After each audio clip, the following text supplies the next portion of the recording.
Alright guys, what's going on? Today I am going to show you my 2000 Jeep Grand Cherokee that I bought for $325. Yep, $325. Got it off of Copart. Pretty good deal, I'd say. To improvise a little bit with the cover over the license plate. Never thought my parents wouldn't have printer paper, but it's something that I never thought I'd buy, but I was like, you know what? I'm too cautious all the time, so why not? Yeah, 325 was the final bid, and it was probably about $550 out the door. I had it shipped to my local garage because I could not drive it, first of all. Second of all, I didn't have a plate for it, so I was kind of SOL.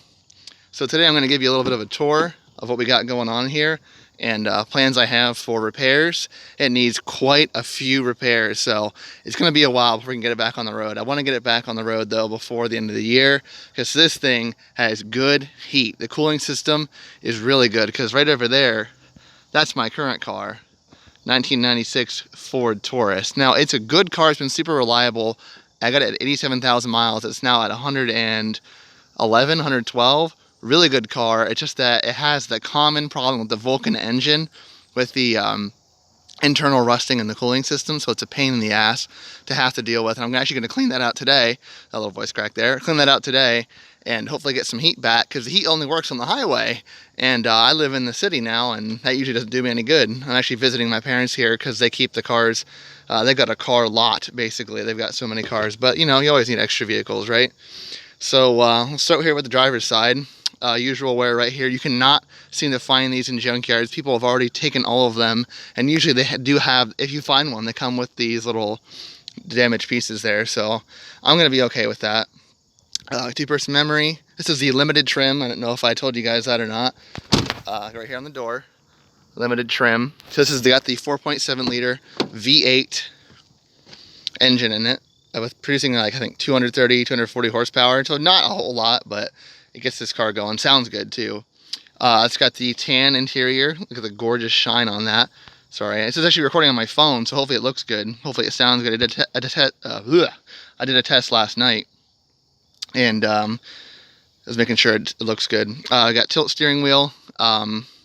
We've got automatic headlights. I can turn those off. I don't need those. Cruise control. It actually has the Quadra-Track 2 system, so it's not the Quadra Drive. It's not the best version. I did a lot of homework on this car. It's not the official best version of it. Let's climb in here for a second. And got the dual automatic climate control. It has heated seats on both sides. They work very well. It's a little bit washed out here. Let me fix that. We have a CD player and a cassette player.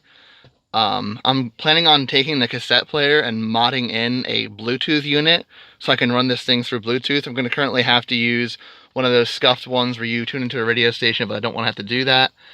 This car has about 126,000 miles on it. The problem is this has an issue with the smart system, the ignition system, where it detects for your, if you have the proper key, the SCIM, I think they call it, Chrysler called it.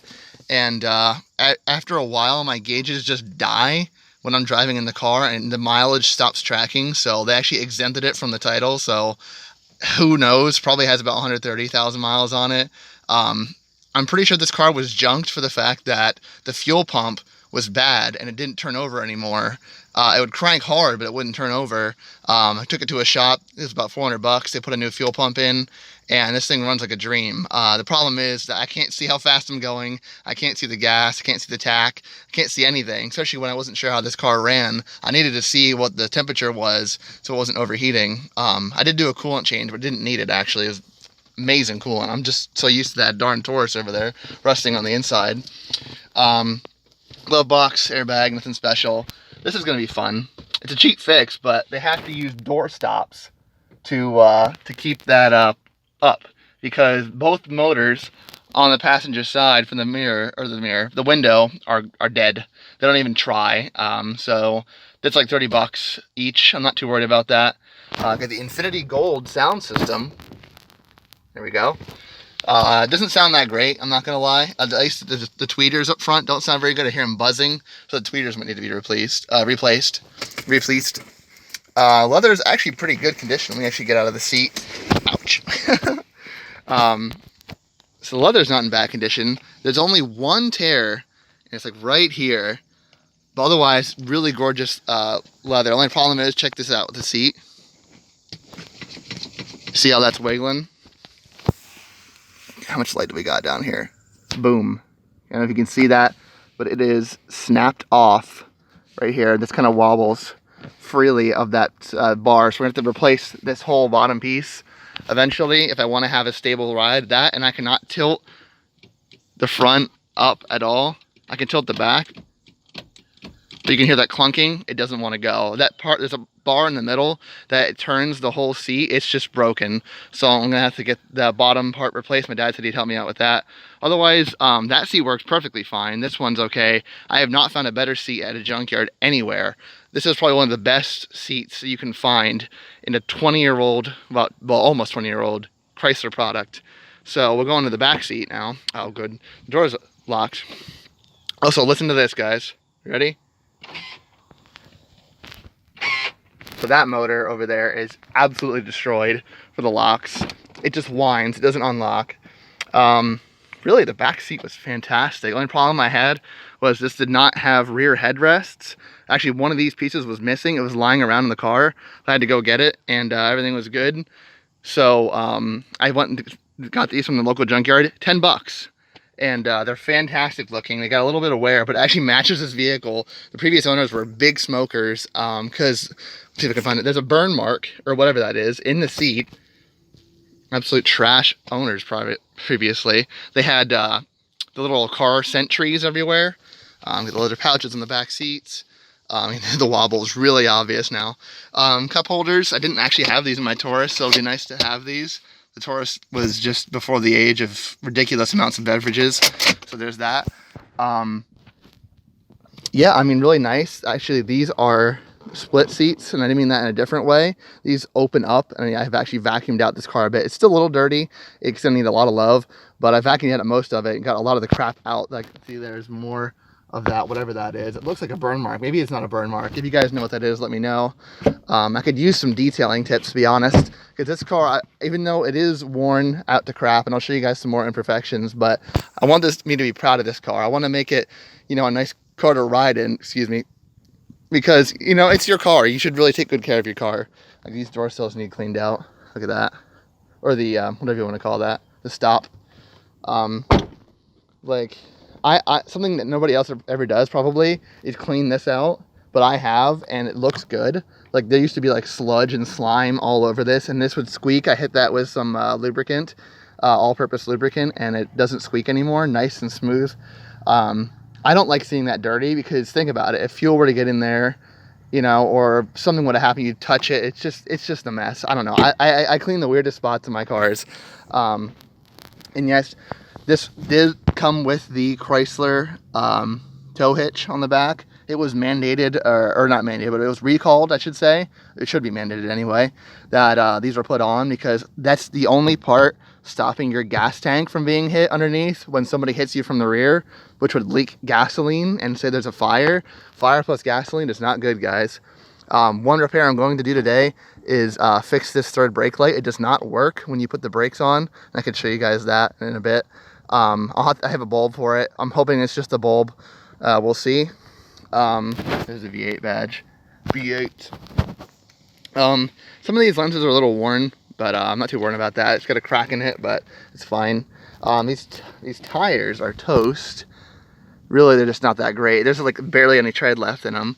The wheels are pretty bad, but I'm not gonna worry about the tires. This car is gonna cost me around $800 in parts alone to repair, so I'm not gonna worry too much about little cosmetics like that. This door will not open. I didn't open it from the inside. It's that motor you heard go weird. It does not open. Nice pinstriping down the side. Passenger side, like I said, works fine. Goes up, back goes down, front, back. Lumbar. You can hear it just very quietly whirring. I'll take it for a small drive. I'll show you guys what I mean when I say that the thing in the front's broken. There's a little bit of rust there. Oh yeah, the rocker panels. Ooh, that hurts. The rocker panels, they will need replaced before inspection. Other side's worse. I do want to get paint to match. I want to make it look good. I did buff out these headlights a little bit. They could use sanding and buffing, but they look much better than when I got them. I wish I started this YouTube earlier so I could show you guys where this was before I did anything to it. If it looks bad now, it was much worse when I first got it. Trust me, guys. So, yeah, the Jeep. Let me know what you guys think down in the comments. Did I score or did I do a terrible job? $325 after shipping and after all the legalities and stuff. It probably was ended up being about $900. You know, getting the registration and title and everything. I will need a lot before inspection, but I'd say about $2,000 I would be done with the inspection needs for this Jeep. Did I score on that? I mean, local used autos are selling these with the same amount of miles, I assume about 120,000 miles, for about $4,500, which is a lot for a 19-year-old Jeep, but I don't know if that's a good deal or not. You guys got to let me know. And yeah, so we're gonna head out onto some other things in the Jeep. But at this point, if you could let me know in the comments, that'd be awesome. Thanks, guys. All right, heading into the Jeep here. I'll show you guys a few things with what I'm talking about with the lights. We'll see how quickly they engage. I took it just for a short drive earlier, and it didn't take very long for the gauges to die. And it sounds good. Oh, there is a bee in here. Get you out of there. I don't know if you guys saw that or not. I was too busy worrying about it stinging me. Anyway, 121,000 miles. See, I don't know. That's the problem. And I got some lights on here. That is a very prominent sound. That it's just the overflow for the coolant over there, but it's so loud. I never heard that so loud in any other car. I'm going to get some insulation for that. But see, I've got the security light on over there. Not good. I don't know what the deal is with that.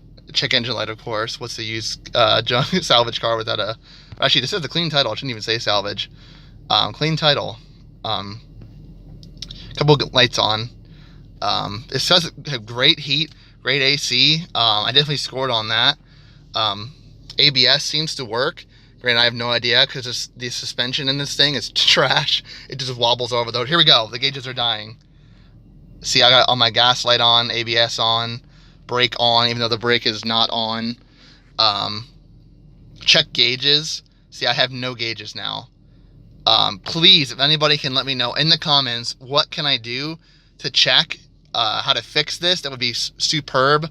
I've read about computers need replacing. I've seen batteries need replacing, which is very weird. Alternators should be checked.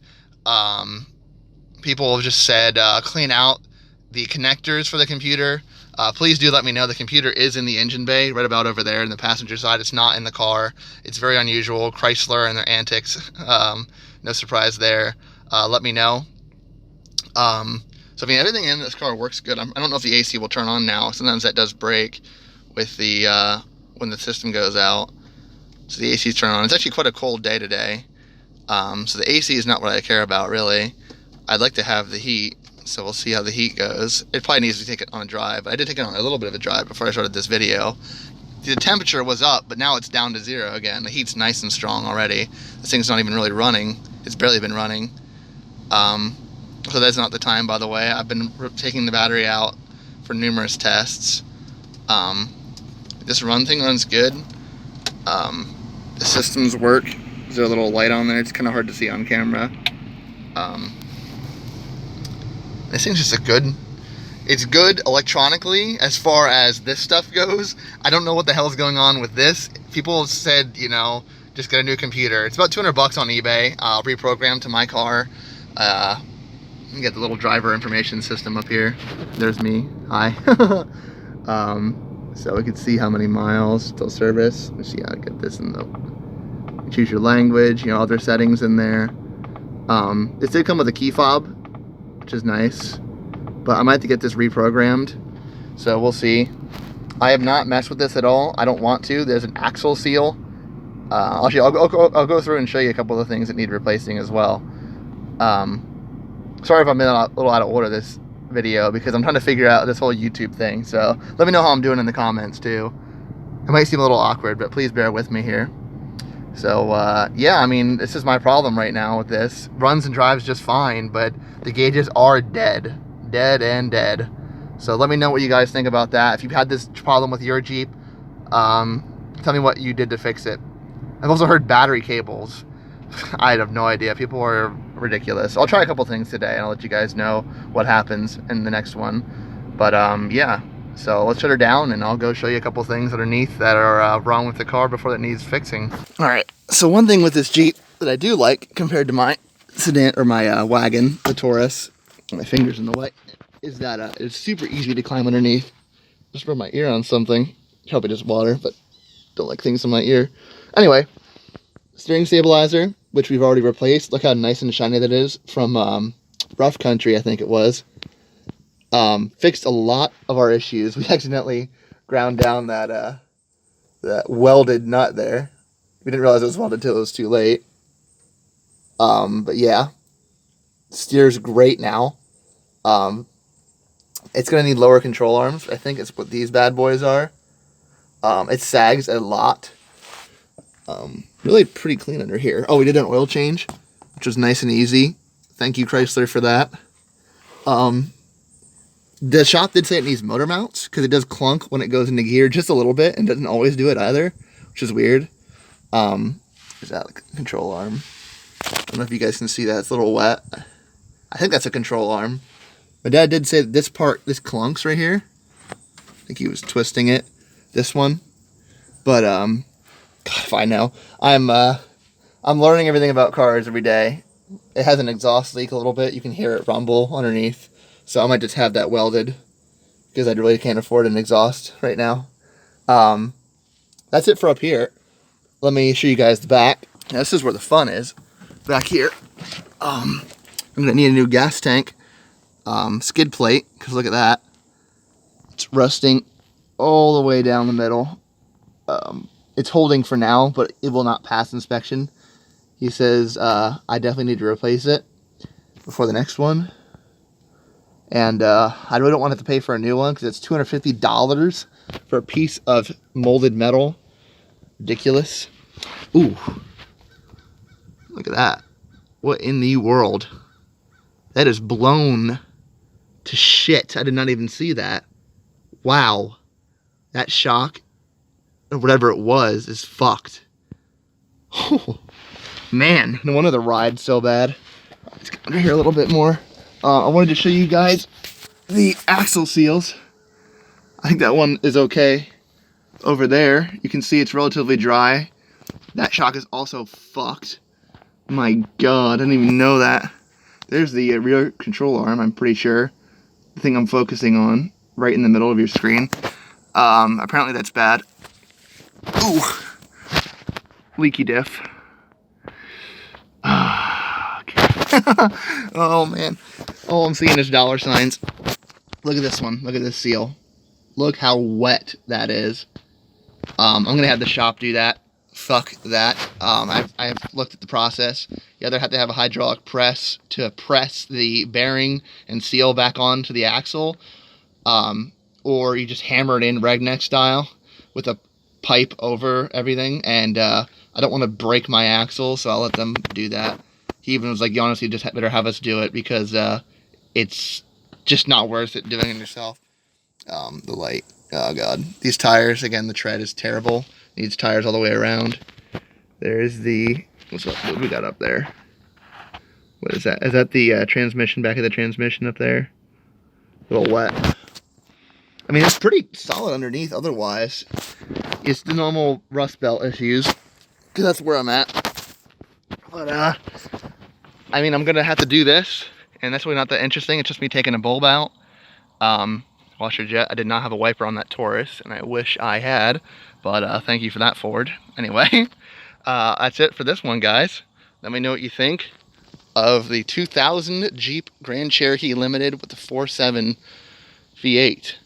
A lot of work coming down the road. Let me know if you want to see more videos on this, and what should I update you guys on. I'd love to get it back on the road within at least in November. Get it back on the road, and where we at, October, early October, so hopefully we can do that. This car is the winter car I think I want to have, and that Taurus, I mean, it handles in the snow and it has like no heat, so I like it barely handles, I should say, but it's got 4-wheel drive on this bad boy. So again, in rough cosmetic shape, but we'll get it back together again, get a fresh inspection on there, and fog lights as well. Fog lights are always nice. And yeah, let me know, guys, know what you think of the Jeep. So yeah, if you guys liked the video, please make sure to like it. If you didn't like it, give it a dislike. Be honest with me, you know, I'm starting this channel new, so we'll see what happens. And of course, leave a comment down below what you think of the Jeep, and especially please help me with the gauges. I am so confused with that. I don't want to have to just throw money at this thing and like pray that it works. I want to know, you know, I want to make an accurate fix. So give me some ideas, guys, and thank you so much for watching, and I'll see you guys in the next one. Peace.